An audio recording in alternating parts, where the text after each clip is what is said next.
So I'm going to talk to you this afternoon for the next 15 minutes or so about why do we build data center clusters in the way that we build them as we do now. And I'm from the systems and networking team. I think systems and networking is often like plumbing. It's very important, but often you don't see it. But if it doesn't work, you really know that it doesn't work. And I hope today during the talk to give you a feel for some of the things we're doing and why we're doing them. It won't be in tremendous depth, but hopefully it will give you a feel for it. So the challenge is that increasingly it's becoming important to build large-scale data centers that are able to process and compute over large amounts of data. And as you know, companies like Microsoft and Google and so forth are building increasingly large numbers of data centers. And in this project and in this work, we've been going back and sort of saying, can we build a cluster, a compute cluster for these types of data centers that is an architecture that is tuned in both hardware and software to support these types of workloads? And the basic idea here is that so far clusters have sort of evolved in a rather organic, or they sort of evolved in a rather organic way. And so what we're doing is we're actually going back and we're doing what we call a sort of clean slate approach. We're actually sort of going back, starting from scratch again, and trying to take ideas from several different fields. We're taking ideas from high-performance computing, we're taking ideas from distributed systems, we're taking ideas from networking, and we're trying to combine them in a way that will make a platform that is easier, better, faster, cheaper to use than the current clusters. And I guess a key underlying principle that we're exploring is what happens if we are able to combine networks and compute within these clusters. Now, what do I actually mean by that? Well, let's look at a traditional cluster that we might use inside a data center. What you have is a set of racks, and each one of those racks is full of servers. And those are the things that run compute. When you write a program that runs in a data center, that is what the program runs on. And then connecting all those servers, there's a network. And basically, all the network does is enable communication.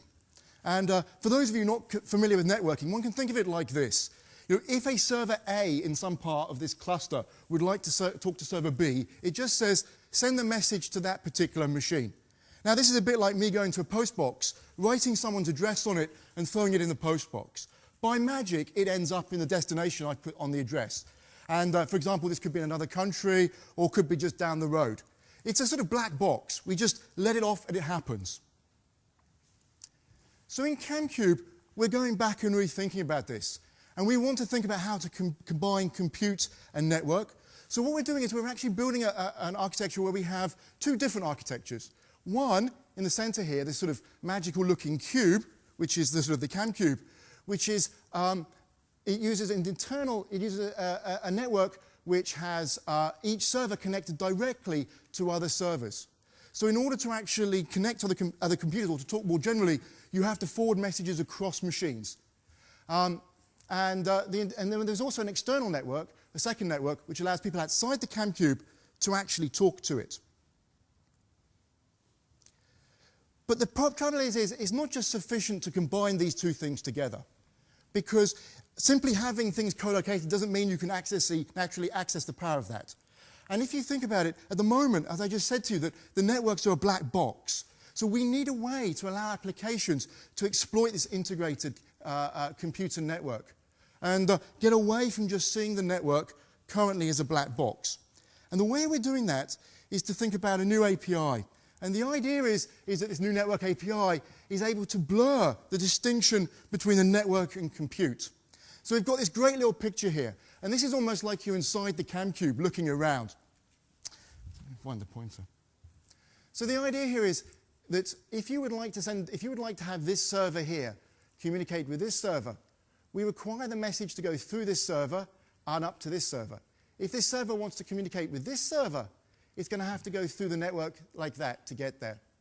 And the point is that rather than just saying, hey, please deliver this message to that server, or hey, please deliver the message to that server, what we do is we allow servers on path to actually see and participate and to potentially modify any information that's flowing through them.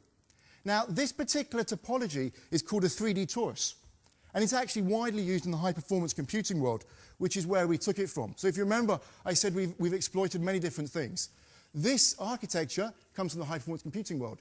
The fact that we can actually do packet processing and we have the servers participate comes from active networking, which was widely explored in the networking community. The other thing is that as well as allowing people, or allowing servers to send messages to a particular server, we actually allow servers to send messages to a piece of content. Now let's go back to the mailbox. Now, when I said I posted a letter, if I want to get to a letter to my friend in San Francisco, I write his name and I write his address and his house number, and it's in California and it's in the US, and I put it in. What I might want to do is a model much more where I could just say, send this message to my friend. I don't know where he is, but wherever he is, get it to him. And that's part of what we do. We provide this mechanism to allow you to do content-based routing. Just send this message to this piece of content. I don't really care where it is or which machine it is, but I'd just like to get that information to it. And the API also enables you to do that. So that's a really, really quick and high-level overview of the CamCube. I want to try to convince you that this actually works. So I'm actually going to talk about an example app that's widely used in data centers to show you how we might map that onto the CamCube, and to also give you a feel of how it performs. Now, it's all to do with data processing, so it's an app that's widely used for processing large amounts of data and basically coming up with formulations of it that provide higher level value. And it's called MapReduce for Hadoop. Now, I'm expecting most people won't have heard of it, and I want to give you just a quick feel for what it does before I tell you how we actually do it. It's really simple, and I'm going to give you an example by thinking of word count. Now, let's say I have these words. Hello, I said hello, okay? And the goal of this is to count the frequency with which these words have appeared in this data. Now, I want you to assume that this is much, much larger than a single sentence. I'm just using a single sentence as an example. So this data is going to be mapped over the servers. Now, here's our traditional cluster, and I'm going to talk about it in the context of a traditional cluster. So each of these words exists on a server inside a traditional cluster. And the first phase of a MapReduce is really simple. You apply a map function over the data, and that will transform it. So you end up now with a count that has each word and 1. The next stage is that you have to then move that data around, and it's called a shuffle, and this is really hard to do on a traditional cluster. And the point that I want you to take away is that each of these words started off on the server where they were originally.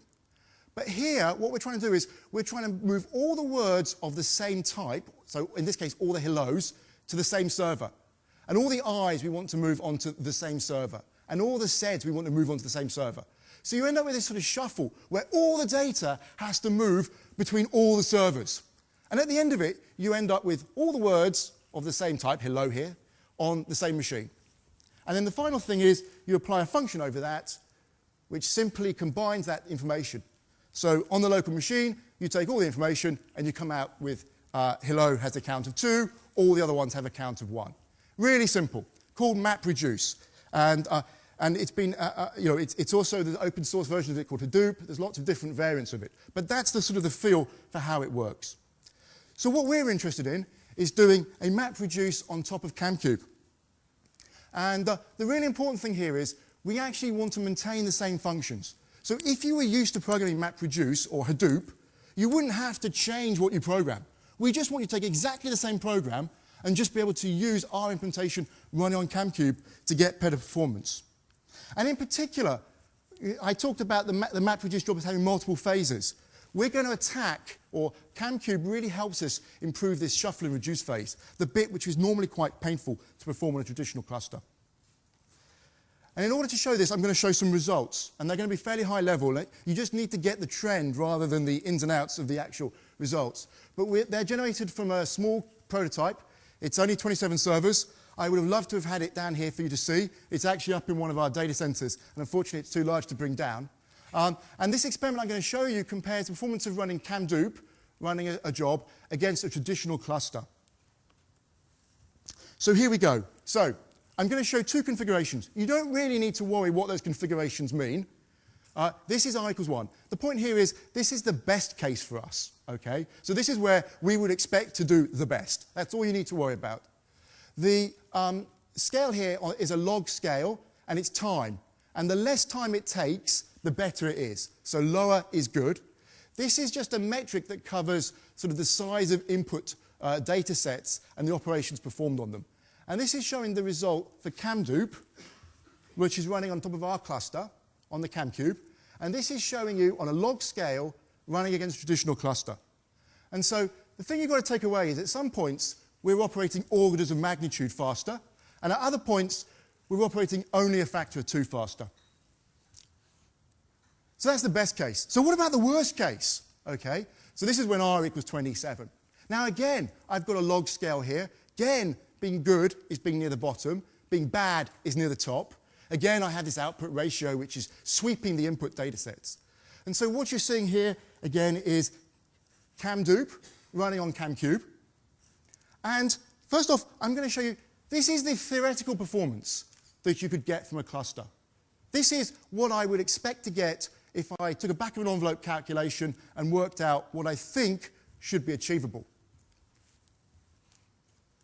But the reality of it is that because, as I told you when I first talked about this, we've sort of evolved data centers, that a lot of the hardware and a lot of the stuff used in data centers really wasn't designed to be used in these environments or for these types of workloads. And so this is the performance that we actually get. And this is using all commodity, off-the-shelf hardware that we've gone out to buy. There's nothing that we've clobbered to get this. This is what we just achieve when we try to run the stuff. So we can't actually get the theoretical bound. This is showing what we actually achieve on CamDupe. And obviously, in fact, we suffer slightly from some things. We could actually theoretically do better. But this is showing the difference. So with that sort of brings me to the end, which is, first of all, to say, obviously, we've been working on this now for several years. And there's a huge team that's been working on it. The main guys have been Paolo, Greg, and Austin. There's been an army of interns we've had over the last 3 years that have helped us turn it from sort of the concept into something that's really runnable. We can really run stuff on Anger. So, highlight those guys and the great contributions they've made. And so, finally, why do we build data center clusters as we do? Well, I guess it's a great question. And I hope that part of this work is helping motivate it and internally inside Microsoft and perhaps wider to go back and question some of the basic assumptions that we make on how we build data centers. Because we are increasingly becoming dependent upon these, and it is increasingly important that we're able to achieve maximum efficiency and maximum throughput of these types of things to make sense. They consume a lot of energy, a lot of money, and a lot of effort to run. So it makes sense to try to find things which are better. So with that really concludes my talk. Thank you very much for listening.